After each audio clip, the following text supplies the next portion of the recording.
Perkenalkan, nama saya Fiolta Bulan Bagita, alamat Susukan, Kabupaten Semarang. Saya berkuliah di IAIN Salatiga, jurusan Ilmu Al-Quran dan Tafsir, semester 5.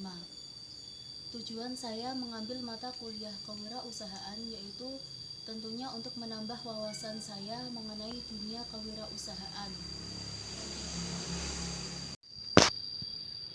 Saat ini saya sudah berada di Warung Kebun Salak, alamat Jalan Srikandi, RT 3, RW 4, Dukuh Sidomukti, Salatiga. Dan di sini sudah bersama dengan Ibu Laili sebagai pemilik WKSY. Ibu, bagaimana kabarnya? Mohon maaf mengganggu waktunya sebentar nih. Saya mau bertanya, Bu. Ibu itu ini namanya usaha apa, Bu? Ya, warung kebun salak. Mengapa Ibu memilih produk ini, produk dari salak ini? Berawal dari dulunya kan ini kebun salak. Jadi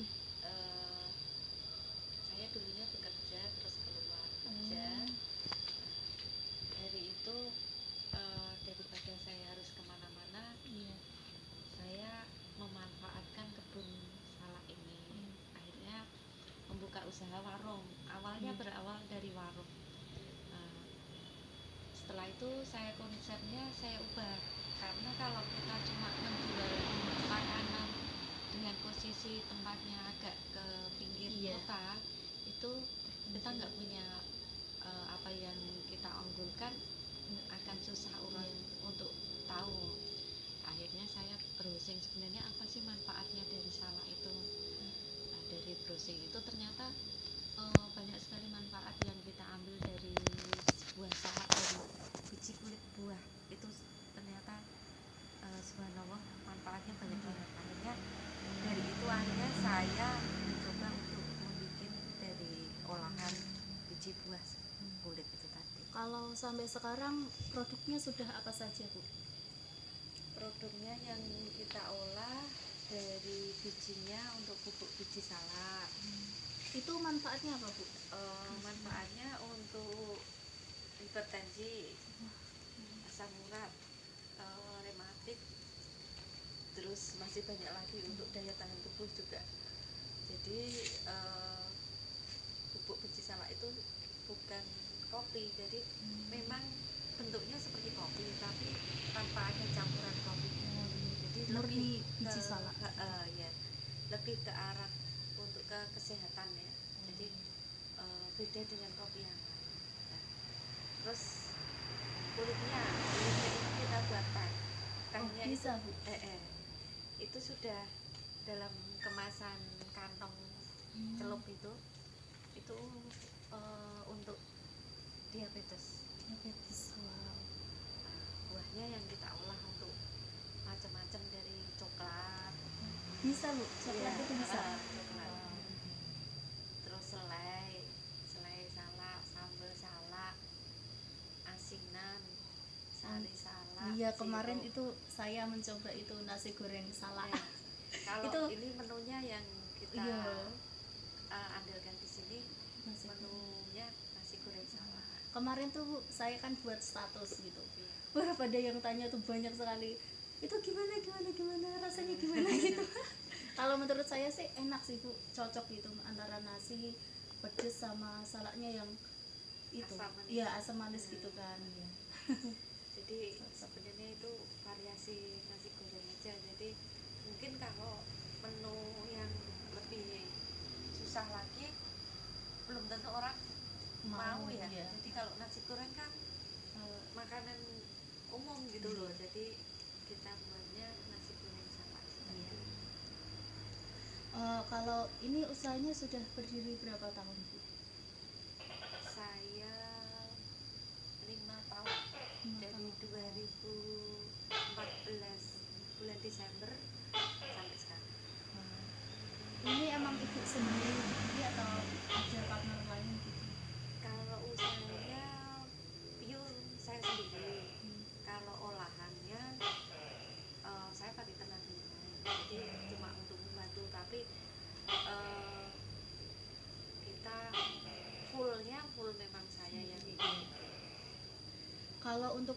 harganya Bu, harga pasar sama cara Ibu mendistribusikannya itu gimana? Kalau harganya bubuk biji salak, kulit salak, coklat itu 10.000-an. 10.000-an. Sirup, sirup, selai, sambel itu 8.000-an. Kalau asinan itu satu dus isinya 12 itu harganya 15.000. Cukup terjangkau gitu ya, Bu? Jadi nggak lebih dari 20.000. Iya. Gitu. Kalau pemasarannya yang cepet itu coklat, teh kulit salak sama bubuk biji salak yang lebih cepat untuk dijual karena kita kan mengandalkan online ya, penjualan online itu ada yang reseller, dia menjual masuk ke toko online kayak Tokopedia, Lazada gitu. Terus ada yang mereka langsung kontak, jadi lewat gitu. cari lewat Google langsung kita kirim. Jadi kalau pengiriman yang nggak terlalu banyak risiko kan bubuk biji salak, coklat sama awet gitu. teh itu ya. Jadi lebih, kalau air kan agak riskan kalau dibanding-banding gitu. Ini kalau pecah di jalan. Dulu pernah jadi sambal itu ternyata tumpah, jadi kan malah akhirnya konsumennya kecewa kan. Jadi kalau pemasarannya lebih cenderung ke online. Jadi kalau online itu kita sering kirimnya ke luar Jawa. Wow, peminatnya banyak gitu ya? Iya. Jadi edukasinya kita kan untuk ke arah pengobatan, bukan untuk konsumsi, untuk minum. Ibaratnya bukan seperti kopi biasa gitu. Jadi kalau luar Jawa itu biasanya mereka apa ya, sekali order sekalian banyak. Jadi kan ongkos kirimnya kalau luar Jawa kan mahal. Dulu pernah, jadi ongkos kirimnya itu 50.000, dia belinya 100.000. Jadi harganya memang gitu. jatuhnya lebih mahal, tapi kan karena itu di kepulauan Sulawesi masih kesana jauh gitu. Belitung apa Bangka gitu, jadi kan masih kepulauan kecil kan ongkos kirimnya juga mahal. Kalau alhamdulillah pemasarannya luar Jawa itu yang belum cuma NTT, NTB. Wow, Yang udah semua udah. gitu. Wow, keren. Untuk itu penjualannya tadi kan online ya Bu ya? Iya. Itu memakai media apa sih Bu? Shopee atau apa? Kalau yang online shop itu kebanyakan reseller yang jual. Jadi reseller terus langsung diposting mereka sendiri. Kalau yang online itu mereka memang lihatnya di Google. Jadi mereka taunya itu. Kalau enggak, ketika kita kan sudah masuk TV nih. Oh, sampun tuh. Sudah. Wow. Jadi kadang ada TV yang diulang beritanya diulang. Kadang terus ada yang kompak. Kalau itu Bu, mohon maaf, apakah selama menjalani bisnis ini pernah mengalami kegagalan? Kalau gagal ya di awal pasti gagal kan. Jadi kita mencari benar-benar produknya ini bisa diterima di masyarakat, pasti ya mengalami kegagalan. Kayak asinan itu, kita membuat asinan itu sampai berbulan-bulan benar-benar nyari, ini komposisinya sudah benar-benar bagus, layak dijual, kayak gitu susah. Sampai akhirnya sekarang sudah dapat halal, sertifikat halal. Jadi itu prosesnya panjang dan beberapa kali mengalami kegagalan. Kalau cara mengatasinya Ibu, menurut Ibu itu bagaimana? Mengatasi kegagalan, kita coba terus. Selain kita coba terus, pantang menyerah. Kita kan pakai uji coba juga. Jadi misalnya produk ini dibuat dengan ibaratnya expirednya, kita produksi produk A, Iya, tanggal Terus sekian tanggal gitu. sekian kita lihat expirednya sampai berapa lama. Nah itu eh, uji coba itu kan juga membutuhkan biaya Waktu, banyak iya, ya, waktu, biaya, tenaga. Akhirnya sampai sekarang ini ya lebih dari setahun itu kita membuat uji coba seperti itu. Terus akhirnya kita menjualnya, produk itu kita ubah ke konsepnya, kita menjual dengan cara apa, kita menjual paketan wisata agro gitu. Jadi kayak di sini kita jual paketan untuk booking kelas. Jadi satu booking paket kelas. itu kita kasihkan souvenir, terus kita ajak untuk booking kelas, Membuatnya salak, gitu. terus jalan-jalan ke kebun. Kalau pas musim salak seperti ini kita bisa metik di. Ibu, mengapa Ibu memilih berusaha daripada, kan kadang ada orang yang lebih memilih menjadi PNS daripada memiliki usaha. Jadi saya sudah bekerja itu dulu saya kuliah kan juga sudah bekerja. Jadi sambil itu dari tahun 2000 sampai saya bekerja sampai 2014, terlalu lama gitu. Dan walaupun itu ada masanya saya berhenti bekerja 3 tahun, 1 tahun, itu sudah mengalami apa ya, terlalu lama saya bekerja jadi jenuh. Dan ketika saya pulang ke sini, jadi dulunya saya nggak di sini, terus Gimana, Bu? di Tegal. Gitu. Terus saya pulang ke sini, saya pengen usaha itu. Jadi dari pengalamannya dulu saya bekerja jadi sales, jadi admin, jadi macam-macam, itu saya implementasikan di Itu langsung usaha saya ini. Jadi mungkin kayak UMKM gitu, ketika apa ya, menjual produk ketika bazar gitu, itu kan mereka cuma mendisplay sudah gitu. Saya pernah menerapkan kalau kita lihat di perusahaan lain, jadi perusahaan ada SPG. Itu kan ibaratnya SPG itu jual minuman gitu ya.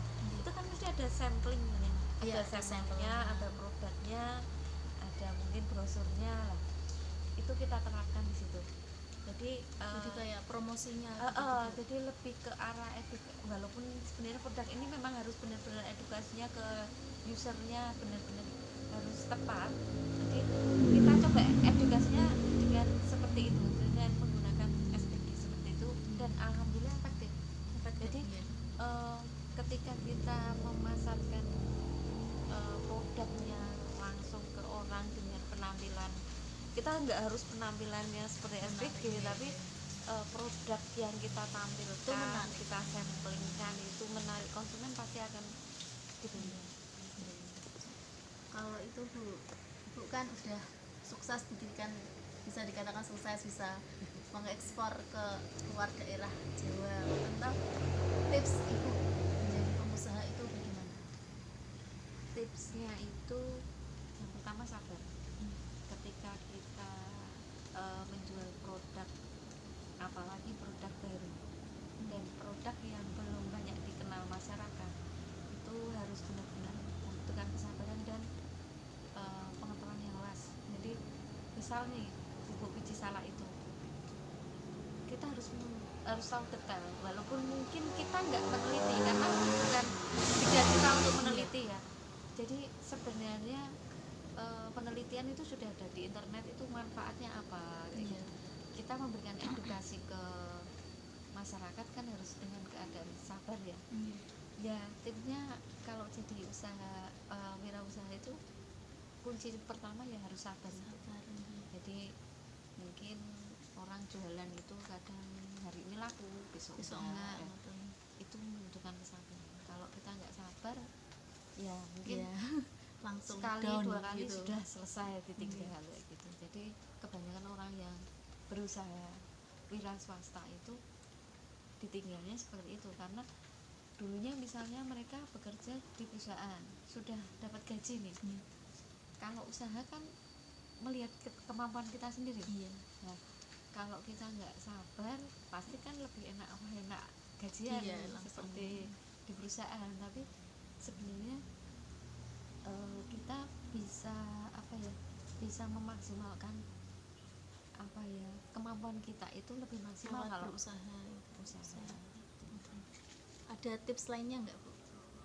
Sebenarnya kuncinya cuma satu itu tadi, Sabar. Jadi harus sabar. lebih ulet. Jadi kalau kita sudah sabar kayak gitu, mungkin yang lainnya bisa mengikuti Mbak. Jadi kalau namanya wira swasta itu kita harus punya ide bagaimana yang kreatif. Kalau bisa yang orang itu belum banyak yang menjual gitu misalnya, sebenarnya dari salah itu kita tuntut jadi produknya itu banyak banget. Jadi yang terakhir dari ke banyak produk-produk yang saya bikin itu, yang terakhir itu kita buat tepung iya, tepung salak. Jadi sebenarnya itu karena salak itu salak itu merupakan buah yang musiman. Itu kita harus mensiasati bagaimana sampai musim nanti bisa yang dipakai lagi akan datang. Itu kalau kita nyimpennya kering, misalnya kalau ini kan sudah mulai banyak produksi nih, kayak untuk bahan bakunya coklat, biji salak, kulit itu selai itu ketika kita olah terus kita packing terus masukkan freezer itu kan bisa awet lama kayak gitu. Sambal, jadi produk-produknya seperti itu kita harus siasati juga untuk bisa bertahan lama. Kayak tepung itu kan bisa lama juga. Itu cara pembuatannya gimana Bu kalau tepung? Kalau tepung itu kita keringkan. Tepung salak itu kita keringkan terus habis itu kita giling. Memang prosesnya sangat susah karena giling pun juga itu salak itu ketika sudah dikeringkan mau digiling itu kandungan gulanya banyak, glutennya banyak, jadi agak menyatu gitu loh, jadi susah untuk diuraikan jadi tepung. Nah, itu kita jual itu per onnya itu 18.000 per on, jadi 1 kilonya kan memang mahal, tapi sebenarnya itu bukan pure untuk olahan sesuatu. Jadi misalnya kita buat brownies nih, brownies itu dicampur itu sudah kelihatan coklatnya, jadi tanpa brownies kan cenderung ke arah coklat, nggak usah pakai coklat, itu warnanya coklatnya akan keluar. Itu warnanya tepungnya putih apa coklat tapi nggak coklat muda, agak krem kayak gitu. Jadi nggak coklat pure, coklat warna coklat enggak, tapi ke arah krem. Ya Bu, untuk pertanyaan terakhir, pesan dan kesan Ibu untuk calon pengusaha yang nantinya akan mungkin tertarik dengan berusaha itu, pesan Ibu gimana? Pesannya kalau kita pengen usaha itu mencari produk yang inovasi, yang kreatif. Jadi jangan cuma ibaratnya menjual produk yang sudah ada. Kalau yang sudah ada kita jual, pasti kompetitornya banyak. Tapi kalau kita menjual produk yang unik itu pasti kompetitornya nggak banyak. Terus orang itu sekarang itu lebih peka. Jadi ketika ini produknya kok jarang yang dijual, itu banyak yang minat. Jadi sekarang kan orang sudah banyak berpikir dengan medsos, terus internet yang semakin canggih itu sebenarnya produk yang harus kita buat, apalagi produsen ya, kita kalau wira swasta usahakan untuk kita membuat produk, jangan untuk hanya menjual. Jadi mungkin di awal kita menjual produknya orang, tapi kalau kita ingin maju ya harus mencari inovasi yang baru. Jadi ibaratnya kita bikin tas saja ya, tas itu dari bahan apa, bahan baku yang belum layak umumnya orang bikin. Nah itu akan lebih menarik gitu. Itu tipsnya. Yang kedua harus sabar. Yang pertama kreatif, kalau nggak kreatif kalah dengan kompetitor. Kedua sabar. Kalau nggak sabar itu apa ya, ibaratnya kalau kita menjual pertama nggak diterima nih, terus Langsung habis itu dong menyerah. itu kita harus benar-benar sabar. Dan kesabaran saya itu sudah bertahun-tahun, jadi usaha Iya. ini sudah bertahun-tahun. Jadi dari dulunya benar-benar warung itu hanya ukuran sampai Kecil motor itu gitu. ya, Iya. sampai ini Sampai sekarang udah sudah luas gitu. nah, ini kita jualnya juga ibaratnya gini, kita menjual waktu itu produk A, B, C, ikut pameran, ikut itu sebenarnya cuma untuk media pertama kita untuk promosi, tapi selanjutnya kita nggak bisa harus ikut dinas. Nah, misalnya bazar itu kurang efektif kalau kita nggak nge-push sendiri. Jadi kan akhirnya kita konsepnya kita buat jadi agrokit, jadi satu paket itu kita jual untuk paketan, sudah ada yang paketan makan komplit ya, makan minum, itu produknya dari salad, terus dari Beda-beda itu jenisnya gitu. kita kasih souvenir, kita kasih cooking kelasnya membuat coklat, dan hasilnya dia bawa sendiri. Itu dari anak-anak sampai orang dewasa itu akan tertarik, karena kalau coklat itu kan makanan segala umur, jadi bisa diterima. Kuncinya dua tadi, kreatif sama sabar. Yang lainnya bisa mengikuti keadaan gitu. Mungkin itu Bu, cukup sampai di sini. Terima kasih sudah meluangkan waktunya untuk saya. Wabillahi wa taufiq wal hidayah. Wassalamualaikum warahmatullahi wabarakatuh.